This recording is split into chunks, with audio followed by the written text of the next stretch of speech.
Hello everyone, welcome to my new mini blog. তো জানি দুদিন ব্লগ না দেওয়ার কারণে অনেকেই আমায় মিস করেছো। হিংসার কারণে কেউই আর স্বীকার করবে না, কারণ এই পাগলামিগুলো আমি ছাড়া বা কেউই এরকম কন্টেন্ট দেবে, তাই না? তো আজকে বিকেলবেলা মা আর আমি চলে গেছিলাম ঘুরতে, তাই ভাবলাম একটু ব্লগই শ্যুট করে নেওয়া যাক। সারাদিন তো আর কিছুই করছিলাম না, কাজকর্ম। যাই হোক, মা আর আমি ঘুরতে চলে গেছিলাম।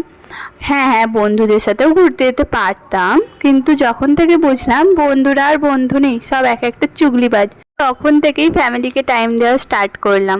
দেন সব বন্ধুদের কথা আমি বলিনি, সব বন্ধুরা তো খারাপ হয় না, কিন্তু কিছু কিছু বন্ধুদের কথা বললাম। তারপর আমরা আইসক্রিম খেলাম, দেন একটু মার্কেটটা এক্সপ্লোর করলাম, আর গেলে তো আমায় কিছু কিছু কিনতেই হবে।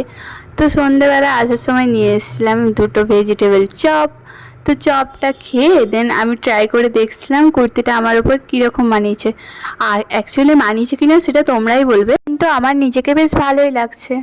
এই কুর্তি ব্লু কালার আর ইয়েলো কালার আমার কাছে অ্যাভেলেবেল ছিল, শুধু গ্রিন কালারটা ছিল না। গ্রিন কালারটা বেশ ভালোই লাগলো, তাই গ্রিন কালারটাও নিয়ে নিলাম।